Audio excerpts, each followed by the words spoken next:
신앙생활을 우리가 하는 동안에 우리 하나님을 만나게 되죠. 신앙생활 속에서 하나님은 익숙한 분으로만 나타나시지 않고요. 그렇다고 낯선 분으로만 또 나타나시지도 않는 것 같아요. 하나님 안에서 이 두 측면이 함께 공존하고 있는 것을 우리는 놓치면 안 되겠습니다. 오늘 우리가 읽은 이 본문 창세기 18장 사실 1절부터 봐야 되는데 1절부터 15절 말씀까지 안에서 우리는 하나님의 이 두 가지 측면을 살펴볼 수가 있을 것 같습니다. 그래서 1절의 시작부터가요. 하나님이 나타나시니라 라고 시작해요. 여호와께서 나타나셨다. 자기를 드러내시는데 어디에서 누구에게 나타나셨는지를 이야기하면서 숨가쁘게 달려가요. 어디로? 왜 나타나셨고 어떻게 나타나셨는가 하는 말씀을 하시기를 원해요. 그 가운데 우리는 익숙한 하나님 또 그러나 낯선 방식으로 역사하시는 하나님을 만나게 됩니다. 먼저 첫 번째 메시지는요. 좀 익숙한 하나님, 친근한 하나님의 모습들을 좀 생각해 볼 필요가 있겠습니다. 무슨 목적으로 등장하시는가? 여러분의 설교 요약을 제가 드렸는데요. 무슨 목적으로 등장하셨는가? 9절부터 15절에 보시면 한마디로 말하면 약속을 강력하게 이루시겠다라는 의지의 표현으로 나타나시는 하나님을 우리는 익숙하게 만나게 됩니다. 사실 1절에서 8절부터 다뤄야 되는데 9절부터 15절을 먼저 좀 다룰게요. 9절에 보시면 이제 우리 하나님과 두 천사가 아브라함에게 대접을 받고 그리고 나서 아브라함 아내 사레를 찾으세요. 왜 찾으시는고 하니 10절에 있는 것처럼 이맘때 내년 이맘때에 10절 말씀 있죠. 내년 이맘때에 내 아내 사라에게 아들이 있을 것이다 이렇게 말씀하고 계시는데요. 장막문에서 사라가 이 소리를 듣다가 정말 어이없다는 듯이 실소를 하게 되죠. 경수가 끊어진 지가 오랜데 아이를 낳는다라는 게 도저히 믿겨지지가 않았습니다. 사라의 나이가 89세였죠. 89세. 그러니 뭐 도저히 이건 불가능한 죽음을 앞에 두는 나이인데 아이를 낳는다 말도 되지 않습니다. 그녀의 웃음 앞에서 하나님도 물러서실 생각이 전혀 없으세요. 14절에 보시면 14절 유명한 구절인데요. 14절 이런 말씀이 있죠. 여호와께 능하지 못할 일이 있겠느냐? 여호와께 능하지 못할 일이 있겠느냐? 여호와가 하신다면 다 되는 거 아니냐? 이런 말씀이죠. 동일한 말씀이 신약에 마리아 처녀가 잉태하여 아들을 낳을 것이다 라는 말씀과 함께 이 마리아에게 의심하고 있는 마리아에게 동일한 말씀을 주시죠. 누가복음 1장 13절에 한번 같이 읽을까요? 시작. 대저 하나님의 모든 말씀은 능하지 못하심이 없느니라. 자, 이게 신구약의 가장 강력한 하나님에 대한 어떤 선포고 선언이고 하나님 되심의 모습인데 이 말씀을 오해하거나 잘못 적용하면 안 되겠습니다. 이 말씀은 결코 뭐든지 된다라는 식의 말씀은 아니에요.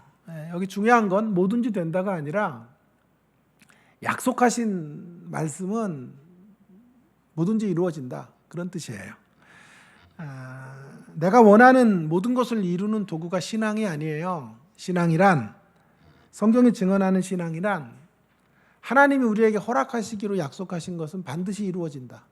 어떤 방해와 어떤 어려움 속에서도 어떤 난관을 뚫고라도 하나님이 약속하셨다면 이루어진다라고 하는 것입니다. 왜냐하면 우리 하나님은 약속에 신실하신 하나님이시기 때문입니다. 뿐만 아니라 능력도 있으세요. 약속을 지키실 만한 신실함과 능력을 갖고 계시기 때문에 하나님이 약속하신 건 이루어지는 것이죠. 여러분에게는 100살의 아들 주겠다 약속 안 했으니까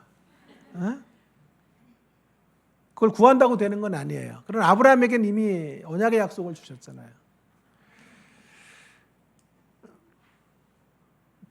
그러기에 하나님이 하신다고 하면 이룰 수 있는 것이죠. 결국 하나님은 매우 익숙한 메시지를 주는 거예요. 약속의 하나님으로 우리 가운데 그 약속을 이루시기 위해 오시는 분, 그 메시지가 첫 번째 메시지가 되겠어요. 자, 그러면 잠시 우리에게는 약속한 게 무엇인가 말이에요. 아브라함에게는 100세의 아들을 주겠다는 약속을 했다면 우리에게 무슨 약속을 하셨죠? 우리의 인생 가운데 이루실 약속은 무엇입니까? 예, 여러분이 매주 장 목사님을 통해 들으시는 로마서의 말씀으로 말한다면 우리에게 약속하신 건 하나님의 의의 복음의 승리, 내 의가 아닌 하나님의 의로 인한 복음, 그 복음 안에 있는 승리, 그 승리를 약속해 주셨어요.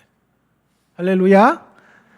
자, 에베소서로 말해보면 1장 3절에 하늘에 속한 신령한 복, 그 신령한 복의 인생으로 우리를 초대하셨어요.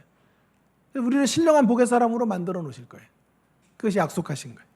제가 좋아하는 요한계시록으로 또 말해본다면 새하늘과 새 땅, 우리가 들어가게 될 새하늘과 새 땅, 새 예루살렘의 약속을 우리에게 허락해 주셨어요.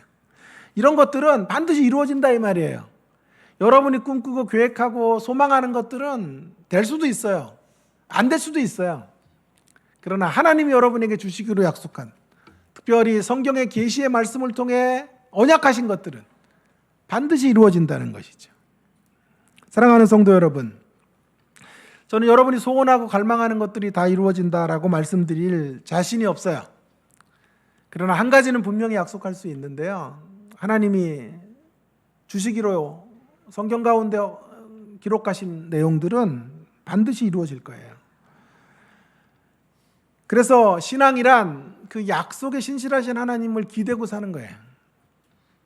제가 좋아하는 표현으로, 이런 말 수도 없이 했죠. 제가 좋아하는 표현으로 말한다면 신앙이란 내 꿈이 무너지는 자리에도 여전히 반짝이는 하나님의 꿈을 붙잡고 일어서는 거예요. 폐허의 잿더미 속에 놓여지는 현실 속에서도 우리는 가능성이 있다고요. 나의 가능성은 없지만 하나님의 가능성을 붙잡고 다시 희망을 품게 되는 거예요. 그렇다면 저와 여러분의 신자된 인생의 걸음 속에 때때로 실패는 있어도 절망은 없어요. 절망은. 어떤 경우에도 여전히 우리를 향하신 하나님의 꿈은 살아있기 때문에, 우리를 향하신 하나님의 계획은 이루어져 가고 있기 때문에, 하나님의 신실한 언약의 약속들은 성취될 것이기 때문에, 어쩌면 내 꿈이 무너져야 하나님의 진정한 꿈이 펼쳐질 수 있을지도 몰라요. 그렇기 때문에 내 꿈이 어떻게 되느냐에 상관없이 하나님의 꿈이 이루어지는 것으로 인하여 우리는 다시 희망의 자리로, 희망의 언덕으로 나아갈 수 있는 것입니다. 여기까지가 익숙한 이야기예요. 저는 오늘 좀 아멘 좀 많이 할 줄 알아서 제가 아픈 사람으로도 왔으니까 불쌍해서라도 아멘 좀 할 줄 알았더니 심하네 진짜. 자, 그래서 지금까지가 매우 익숙한 하나님에 대한 이야기죠. 언약을 이루시는 하나님, 그것도 강력한 방식으로 언약을 감사합니다. 언약을 이루어 가시는 하나님, 그 하나님에 대한 이야기 익숙하죠. 사실 우리에게 이런 이야기가 언약 밖에 있었던 시절에는 익숙하지가 않았어요. 말이 안 돼. 100살에 무슨 애가 생겨. 너무 낯선 이야기였지만 이제 언약의 백성이 되고 구원의 자녀가 된 후에 우리는 이런 약속이 익숙해졌죠. 하나님이 하신다면 죽은 태에서 생명이 잉태될 수 있다 라는 것이 우리에게 익숙한 메시지가 되었습니다. 자, 이걸 위해 오셨다 이 말이에요. 여기까지가 친숙한 메시지예요. 이제 이 친숙한 메시지를 어떻게 우리에게 전달하시는가 하는 건데요. 그래서 낯선 방식으로 우리 가운데 이제 다가오시는 하나님의 두 번째 교훈들을 좀 생각해 보려고 그래요. 어떤 방식으로 등장하시는가? 여기 낯설미 있어요. 하나님의 낯선 방식은 변장의 모습으로 오신다는 거예요. 변장의 모습으로. 자, 그래서 제가 1절부터 이제 앞부분 8절까지를 좀 거슬러 올라가서 본문을 좀 거꾸로 다뤘죠. 1절부터 8절의 이야기를 좀 해보려고 그래요. 아브라함이 마물의 상수리 나무 아래 있을 때 하나님이 등장하십니다. 중요한 건 어떤 방식으로, 어떤 방편으로 등장하시는가 하는 건데요. 어떤 모습으로 등장하세요? 천사들과 함께 오시는데 손님으로 오셔요. 손님으로. 여행객으로 오시는 거예요. 여행객으로. 도움을 필요로 하는 객으로 오시는 거죠. 자, 여러분 좀 어울려요, 이게? 하나님이 오신 목적은 뭐라 그랬죠? 내년에 죽은 태를 열어서 생명의 잉태되게 하겠다. 아브라함 100세, 그의 아내 90세에 기적적으로 이삭이 탄생하게 할 것이다. 그 약속을 위해 오신 거예요. 그 강력한 모습으로 오셨다면, 강력한 일을 이루시기 위해 오셨다면, 그걸 선언하고 선포하려고 오셨다면 등장하는 모습도 어때야 될까요? 변장의 모습으로 오시는 게 좀 어울립니까? 1번 어울린다. 2번 어울리지 않는다. 찍어보세요. 예, 안 어울리죠? 어울리면 설교가 형성이 안 돼요. 어울리지가 않아요. 오히려 어미롭고 영광스러운 모습으로 오셔서 짠 나타나셔서 내년에 아들이 있을 것이다 선포하셔야 돼요. 천사들 군대로 이끌고 오셔가지고 강력하게 말씀하셔야 돼요. 공개적으로 사람들이 모두 들을 수 있도록 말씀해 주셔야 돼요. 그런데 오늘 주님 어떻게 오셨어요? 세 천사 중에 한 사람으로, 한 존재로 오세요. 어떻게? 피곤한 여행객으로, 물이 필요하고 음식이 필요한 존재로 아브라함에게 오시는 거예요. 변장의 모습으로 오시는 거예요. 왜 그러셨을까요? 왜 자신을 공개하지 않으시고 이렇게 자기를 숨기는 방법으로 오셨을까요? 아브라함도 그 분이 하나님인 것을 처음부터 인식했을까요? 아니요. 못했죠. 3절에 보면 인식한 것 같은데요 라고 생각할 수 있겠지만 여기 이런 단어에 유의하세요. 3절에 보면 이르되 내 주여 내가 주께 은혜를 입었사오면 원하건대 종을 떠나 지나가지 마옵시고 좀 잠깐 쉬다 가세요 하고 물과 음식을 제공해 드렸는데 여기 내 주여라고 하니까 처음부터 주님으로 알았다 이렇게 생각이 들 수 있어요. 그러나 그렇지 않고요. 히브리 13장 2절 이따 보겠지만 부지 중에 아브라함이 천사를 대접했다 그래요. 부지 중, 알지 못하는 중에 대접한 거예요. 그럼 여기 주님이라는 표현은 이런 뜻이에요. 선생님이란 뜻이에요. 어르신, 선생님 그냥 지나가지 마시고 대접을 좀 받고 가세요. 이렇게 말하는 거예요. 천만다행이죠. 하나님인지를 몰랐지만 아브라함은 손님 대접을 하는 유대인들의 규례와 율례를 따라 대접하고 있는 거예요. 하나님과 두 천사를 대접하게 된 거예요. 휴, 안도의 한숨이 나오지 않습니까? 만일 아브라함이 지금 이 시점에서 이 천사들을 대접하지 않았다면 성육신 이전에 우리 하나님의 오심을 영접하지 않았다면 어떻게 되었을까? 가상적 질문이지만 아찔하죠. 제가 최근에 읽었던 책 중에 지프라고 하는 이름이 좀 희한하죠. 지프라는 사람의 지은 책 중에 환대와 구원이라는 책이 있어요. 근데 이 책이 참 재밌는데요. 아브라함의 이야기를 시작점으로 해요. 아브라함을 환대하는 이 장면을 시작으로 하는데 그 아브라함의 구원을 믿음으로 받았다 이야기하면서도 그 믿음의 결실이 환대로 드러나야 한다. 그래서 아브라함은 믿음과 환대로 구원받았다 이렇게 주장을 해요. 요즘 이제 이 성경학자들의 관심은요 이런 데 쏠려 있어요. 윤리에 대해 굉장히 관심이 민감해요. 왜냐하면 예수님 믿는다고 하면서 삶은 개판쳐요.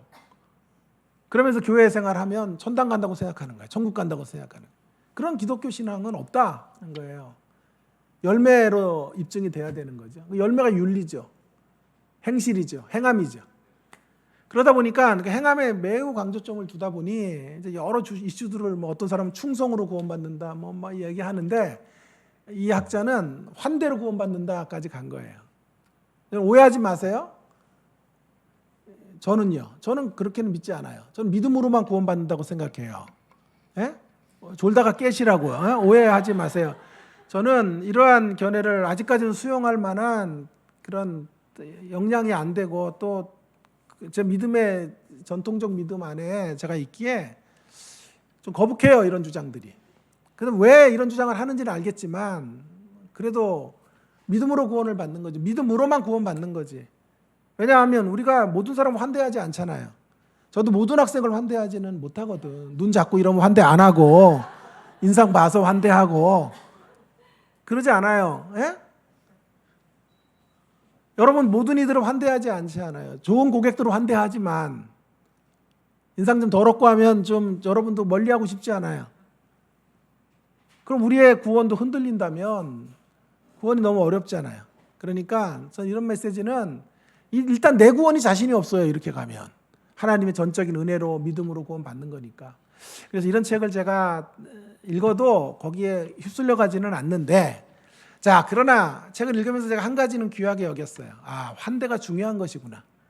그것으로 구원의 문제를 논의하는 건 그렇지만 이 환대를 하고 안 하고가 매우 중요한 신앙의 자리 안에 자리매김해야 되는 것은 흔들릴 수 없는 사실이라는 걸 알게 된 거예요.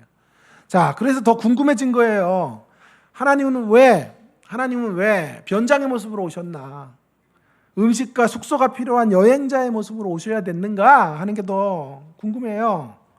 고민을 하다가 이 물음에 대한 답을 33절에서 찾았어요. 18장 33절. 우리 한번 자막을 제가 드렸는데 한번 같이 읽을까요? 시작.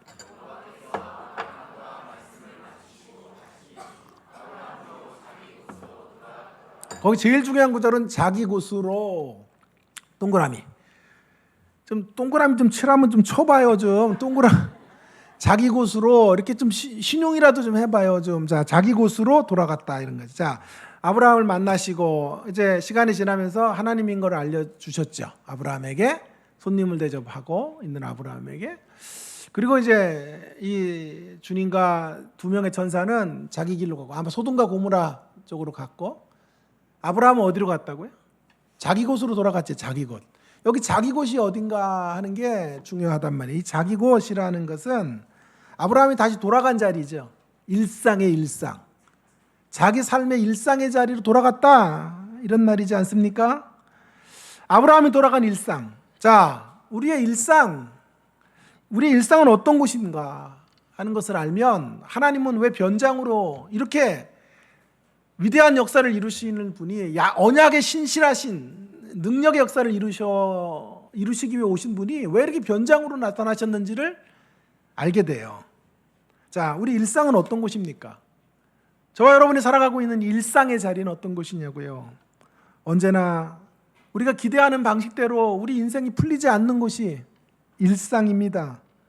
선명한 하나님의 역사를 날마다 강력하게 확인할 수 있는 곳이 우리 일상이 아니에요. 때때로 희미해요. 일상은 공존의 자리예요. 공존의 자리. 하나님의 임재와 부재가 함께 어깨춤을 함께 추는 곳. 일상이에요. 아침과 저녁이 있듯 빛과 어둠이 공존하는 곳, 우리의 일상인 거죠. 햇볕이 가득한 날이 있는가 하면 비 오는 날이, 궂은 날이 또 찾아오는 곳, 그것이 우리의 일상의 자리예요. 자, 우리는 그런 일상을 살아가야 되기 때문에, 그런 일상의 자리에서 하나님을 느끼고 하나님을 받아들이고 살아가야 되기 때문에, 만일 저와 여러분의 인생이 늘 승승장구만 할 수 있다면 하나님은 우렁찬 목소리로 빵빠레를 울리며 나타나셔야 되지만, 때때로 우리 일상에서 많은 순간순간은 어두운 터널을 지나가게 되거든. 그래서 우리 하나님은 강력한 언약의 약속을 이루어 가시는 분으로 우리를 위로하셔야 되지만, 동시에 우리 하나님은 어떻게 나타나셔요? 자기를 변장하고 나타나시는 거예요. 왜냐하면 우리는 수없이 많은 시간 동안 변장으로 나타나시는 하나님 속에 하나님을 만날 때마다 반응해야 돼요. 그런 자리에서 하나님이 없다고 하면 기독교 신앙이 여러분을 속였다고 말할지도 몰라. 하나님 믿으면 잘 되고, 하나님 믿으면 건강하고, 하나님 믿으면 물질 회복이 따라온다고 했는데, 실제로 우리 일상에서는 그런 일들이 이루어지기도 하고 이루어지지 않기도 하다고요. 그러기에 하나님은 때때로 우리를, 자기를 숨기시는 모습으로 우리 가운데 서 계신단 말이에요. 그래서 그 사실을 아브라함이 돌아가야 될 일상을 염두에 두시고 하나님은 지금 변장의 모습으로 아브라함에게 다가오시는 거죠. 제가 우리 교회에서 설교를 하던 초기에 2022년, 21년, 22년 때 시작을 했는데요.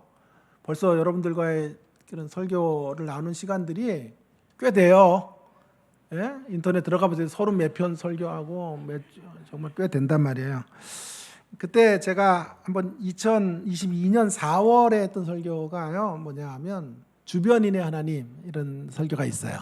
기억나시나? 참 감사해요. 그래서 내가 먹고 살고 여러분 다 망각의 강으로 흘려보내 주시니까 또 해도 또 새롭죠? 네, 참 감사하고 고맙습니다. 다 이제 주시는 족족 잊어버리시고 그렇게 사세요. 자, 그래서 그때 제가 레아의 하나님에 대한 이야기를 했어요. 레아의 하나님. 야곱은 누구를 사랑해요? 라헬을 사랑하지만. 그래서 7년 동안 일했지만 라헬의 아버지 라반과 레아가 짜고 신부를 바꿔치기 하죠. 그죠? 그래서 레아와 결혼을 하고 사랑하는 라헬을 위해 또 7년을 또 일해요. 14년 일해서 결혼을 했는데 자녀는 누구한테만 계속 생겨요? 레아에게만 네 아이들이 생기는 이야기, 그런 이야기를 통해 우리들의 가정의 이야기, 우리 가정 안에서 일어나는 가장 아름답다고 하는 결혼과 출산의 이야기 속에 담겨져 있는 음모와 속임수와 등쳐먹는 이야기들이 함께 공존하고 있다는 것을 제가 말씀드렸어요. 그것이 우리가 사는 일상이라고. 그 일상을 살아내야 될 사람들이라고 하는 걸 말해주기 위해서 이런 정말 나쁘끄러운 이야기들을 성경은 여과 없이 우리 가운데 공개하고 있는 거예요. 라헬을 원하는데요. 내가 원하고 기대하는 사람은 라헬인데 언제나 라헬이 거기 기다리고 있지 않아요. 내가 기대하지 않았던 레아가 딱 버티고 서 있을 때가 한두 번이 아니에요. 레아를 만나야 되는 현실 가운데 우리는 놓여지게 된다라고 하는 것이죠. 그것이 우리의 일상이에요. 신나는 일만 펼쳐지지 않아요. 대단한 역사들로 구성되어진 날들을 살아가는 것도 아니에요. 늘 행복이 웃음꽃이 피는 그런 날들을 우리는 지나는 것도 아니라 이 말이에요. 내가 원하지 않는 레아를 만나야 되고 그 레아와 얼굴을 붉혀야 되는 자리가 또한 일상의 자리예요. 아니 라헬을 만나도요. 내가 그렇게 갈망하는 라헬을 만나도 레아가 돼. 한 30년 살아보니까 레아띠다. 어? 아멘은 좀 그런 건 아멘 하지 마세요. 그래서 야곱의 결혼 생활만이 아니라 우리들의 결혼 생활의 이야기, 우리들의 삶의 가족의 이야기들이에요. 연애 때처럼 찌릿함과 황홀함이 계속되면 안 돼요. 지금도 손 만지면 막 얼굴이 홍조가 되고 심장이 두근거리고 막 그러면 안 돼요, 사실은. 그런 분 계시죠, 여전히. 근데 이게 30년이 넘어가니까요. 좀 산책 같은 거 해도 좀 이렇게 떨어져 가면 좋은데 꼭 그렇게 더운데 이렇게 그러더라고요. 그래서 아무 말은 안 하는데 아무 말은 안 하고 근데 좀 덥다 이런 생각은 좀 들더라고요. 옛날에는 한 40도에도 그냥 하고 그랬는데 그래도 안 되더라고요. 그래서 여러분 근데 연애 때처럼 그런 설레임이 그런 흥분이 계속 있으면요. 뇌과학자에 의하면 돌연사인데요. 돌연사. 사람이 시간이 지나면서 돌연사 안 되도록 여러분 이게 만들어 주신 거예요. 감사하셔야 돼요. 건강검진 받아야 돼. 심장마비 올지도 몰라. 연애 때처럼 그렇게 손만 만져도 막 찌릿찌릿하고 그러면 여러분 우리의 일상이라는 건 이런 것이에요. 우리의 일상은 제일 많이 하는 게 지지고 볶는 거예요. 그렇게 사는 거예요. 일상은 사랑과 갈등이 공존해요. 실망도 있고 시련도 가득한 곳이에요. 우리는 전우회로 살아요. 전우회로 이제는. 그죠? 우정. 깊은 우정 가운데. 어느 날 와이프가 그러더라고. 당신은 준아 아빠야. 준아 아빠. 그냥 준아 아빠로 사는 거예요. 남편으로는 잘 안 산다 이 말이지. 준아 아빠로만 살아. 여러분 우리의 일상이 매일 100살의 아들을 딱 출산하는 그런 기적이 계속된다면 하나님은 절대로 변정하고 나타나실 이유가 없어요. 전등번개 동반하고 나타나시면 돼요. 그러나 우리의 일상은 하나님의 강력한 임재를 통한 위로와 또 그 반대편에 있는 어두운 부재가 그 부재로 인한 적막이 함께 공존하는 땅이 우리 일상의 자리예요. 그러기에 강력한 모습으로 언약을 성취해 가시지만 그러나 하나님은 변장된 모습으로 때때로 우리의 인생 가운데 오시는 거란 말이에요. 왜냐하면 적막한 곳에 부재같이 느껴지는 곳에 하나님이 없다고 하면 안 되기 때문에 그래요. 그 시간에도 하나님이 일하시고 계시고 여러분이 부재처럼 느껴지는 그 자리에도 하나님은 여전히 언약을 성취해 가고 계시고 저와 여러분의 인생의 걸음들을 그분의 목적지를 향해 인도해 가고 계신다는 것을 우리로 믿고 신뢰하고 걸어가도록 하시기 위해서 하나님은 변장된 축복의 모습으로 오시는 거죠. 변장하고 계시지만 그럼에도 하나님은 중단 없이 일하고 계세요. 강력한 의지로 약속의 말씀을 이루어가고 계셔요. 그러므로 변장하시는 하나님은 우리를 속이려는 의도가 있는 게 아니고요. 오히려 우리로 하여금 속지 않게 하시려는 의도가 있는 거예요. 우리를 속이려는 게 아니라 우리를 속지 않고 살아가도록 하려고 하시는 거예요. 늘 기독교 신앙의 이름으로 우리가 소원하는 것, 우리가 갈망하는 것들을 얻어낼 수 있다고 생각하는 건 속는 신앙이에요. 그건 유사 기독교예요. 기독교에 문의를 하고 있는 위장된 기독교에 불과하다고. 다소 김이 빠지는 이야기인지 모르지만 우리의 엄연한 현실은 하늘에서 막 불이 임하고 슈퍼맨처럼 주님이 짠하고 나타나셔서 우리의 필요들을 다 공급해 주시고 악당들을 물리치시고 물 잃어 걷게 하시고 오병이어의 기적들이 날마다 넘실대도록 하시지 않았단 말이에요. 그건 일반적인 것이 아니고 그것은 규칙이 아니에요. 그런 역사는 특별한 섭리라 그래요. 특별한 섭리. 예외적 개입하심이라고 말해요. 반드시 그런 역사가 있어요. 그렇게 하나님 일하실 수 있어요. 그러나 그것은 일반화할 수는 없는 삶의 이야기인 거예요. 우리의 일상은요, 하나님의 사랑과 그분의 살아계심이 때때로 의심되는 현실이 펼쳐지는 것이에요. 하나님이 나를 그렇게 사랑하신다면 이런 현실을 보내야 되나? 이런 상황들을 왜 허락하셨을까? 의문점이 생기는 곳이 일상의 자리인 거예요. 그래서 하나님은 때때로 숨어 계시는 분이에요. 그래서 그 사실을 알려주는 거예요.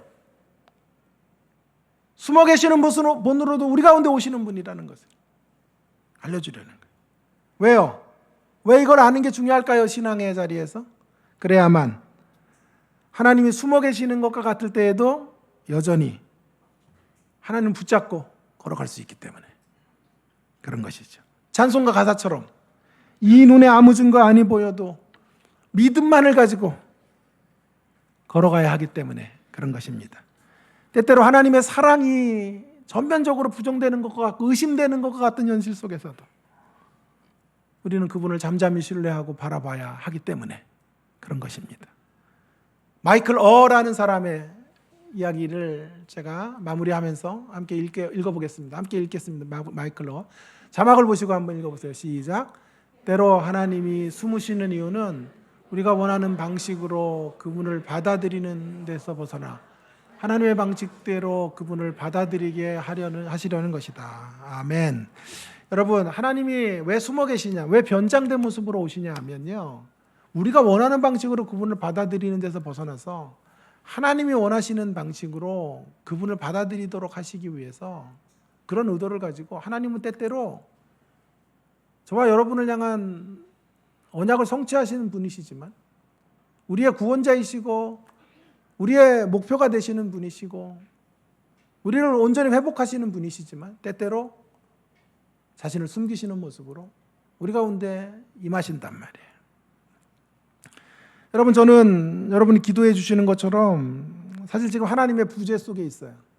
변장된 하나님을 지금 만나고 있지요. 암 선고를 받고 조금 한 이틀 정도 제가 좀 놀랐어요. Why me? 왜 하나님 나에게?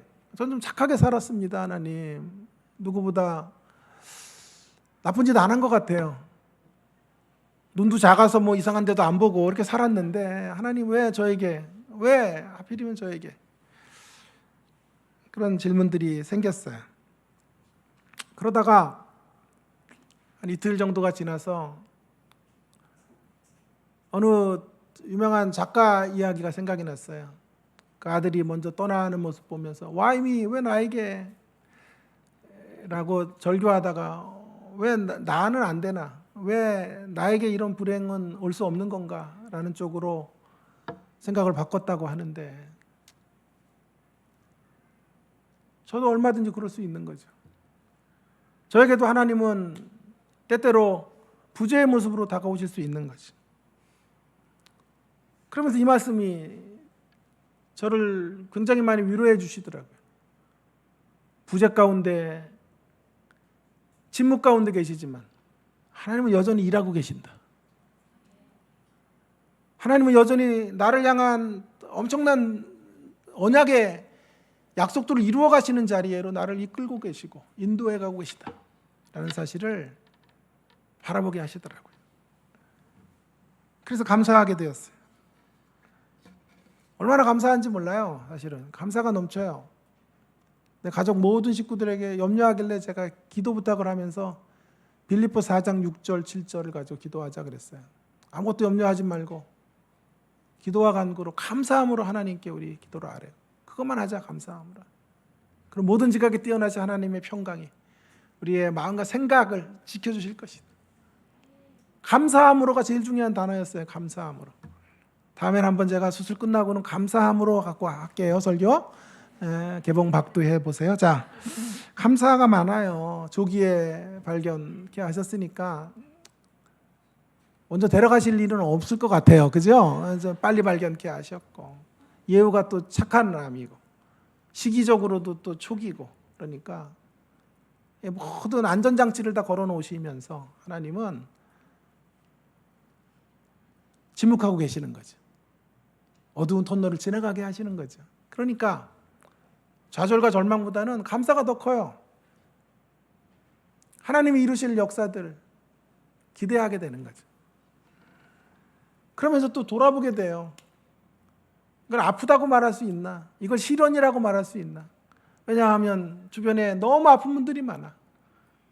정말 나보다 훨씬 더 예후가 안 좋은 암으로 투병하는 분들도 있고 사기가 넘어서 손을 쓸 수 없는 그런 우리의 가족의 식구들도 얼마나 많고 그런 생각들을 하면서 더 감사하게 되고 또 그분들을 향한 위로와 그분들을 어루만지는 통로로 내가 어떻게 서야 될까 하는 문제들에 대해서 답하게 되는 거예요. 많은 분들이 저에게 이야기해 주세요. 정말 저를 사랑해서 이야기해 주시는 거예요. 수술을 하지 말라 그러는 분도 계세요. 예수님이 질병을 다 고쳤으니까 이미 이 병은 이미 고쳐놓으신 것이다. 그러니까 수술할 필요 없다는 거예요. 또 어떤 분들은 또 비타민 C로 메가도스로 하루에 막 2000ml씩 때려가지고 한 달만 하면 싹 사라질 거니까 그거 하자는 분이 있어요. 또 한 분은 저에게 이야기하시더라고요. 성령의 불로 태워야 된다. 그래서 은사 집회를 저한테 추천을 해주신 분도 있어요. 너무 고맙죠, 사실은. 이분들 모두는 기도를 한 하루에도 4시간, 5시간씩 하시는 분들이고 본인들도 전부 저와 같은 질병들을 초자연적인 방식으로 고친 분들이에요. 그래서 너무 감사하고 막 친히 전화까지 걸어주셔서 절대로 칼 대지 말고 수술대 올라가지 말고 다른 방식으로 초자연적 방식으로 고치잖아요.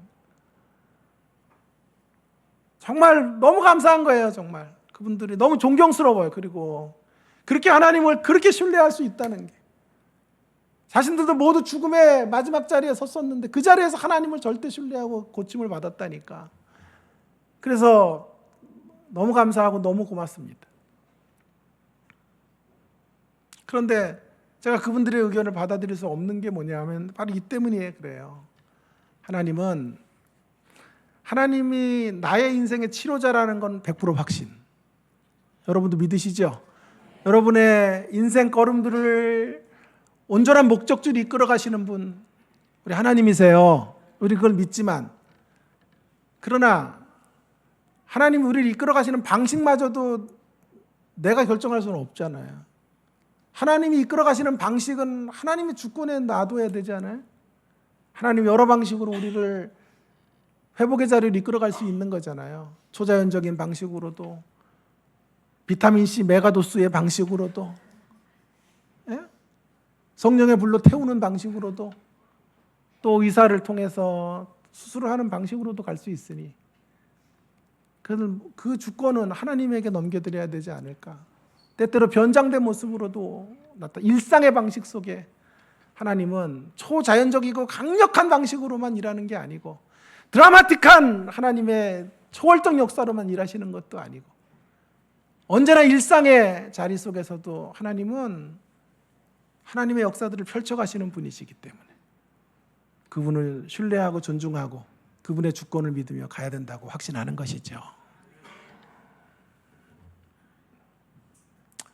결론, 신약의 두 본문으로 적용해 보겠습니다. 이제 신약의 두 본문, 먼저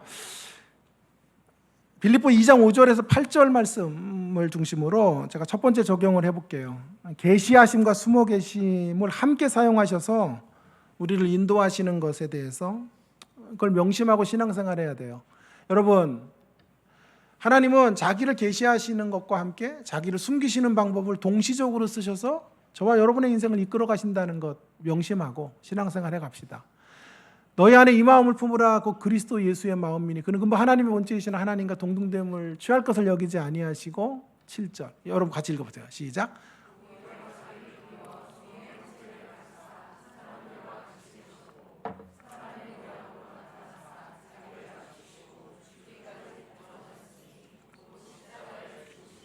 아멘. 자, 보세요. 여기 하나님이 자기를 나타내셨잖아요. 계시하셨죠. 인간으로 오셨잖아요. 그런데 어떻게 오셔요? 하나님으로 오셨지만 인간으로 오셔요. 신적인 모습으로만 오시지 않는다고요. 그렇죠? 자신을 감추세요. 신성을 감추셔요. 인간의 몸 가운데 신성을 감추시고 오시잖아요. 그러니까 신성으로도 오셨지만 인간으로도 오신다고요. 임재를 통한 위안과 부재를 통한 정막이 함께 공존해요. 하나님 안에, 우리 주님의 오심 안에 함께 공존한다고요. 이게 정상적인 방법이에요. 임재를 통해 하나님이 자신을 선명하게 드러내시고 알리시고 또 이내 숨으세요. 왜 그러실까요? 숨바꼭질 하려는 거예요. 영적 숨바꼭질. 신앙생활 영적 숨바꼭질 하는 거예요. 하나님은 자기를 드러내셔서 신앙의 자리를 초대하세요. 그리고 깊어지는 자리에 또 잘 사라져 버리세요. 하나님 어디 계시냐고 소리치면 또 하나님 저쪽에서 또 서 계셔요. 그래서 하나님 붙잡고 걸어가다가 또 하나님 없어지셔요. 숨바꼭질 하는 거예요. 그 가운데 그 숨바꼭질의 시간 속에 하나님이 찾으시는 게 있어요. 믿음이에요. 믿음의 근력을 단단하게 키우는 거예요. 하나님의 부재의 시간 속에 하나님을 찾아야 돼요. 하나님의 이름을 불러야 돼요. 하나님을 향한 신뢰를 두고 하나님을 바라보게 하시라는 거예요. 여러분, 저는 정말 승승장구하고 살았어요. 최연소 교수가 됐어요. 30대 후반의 교수가 됐고 원장도 10년 넘게 했어요. 미용실 원장 말고 대학원 원장도 10년, 최장기 원장 했고 학생들의 사랑을 한 몸에 받았고 장창현 목사도 만났고 뭐 여러분도 만났고 승승장구했어요. 그러나 또 이번에 시련의 골짜기를 지나가게 하시네요. 하나님의 부재의 때를 만나게 하시네요. 저는 믿어요. 하나님 다시 또 저를 임재의 땅으로 이끌어 주실 것이라고 확신해요. 그러다가 또 인생의 시간 속에 부재를 만나게 하실 거예요. 다시 또 임재로 돌아서게 하시고 부재를 만나게 하시고 그리고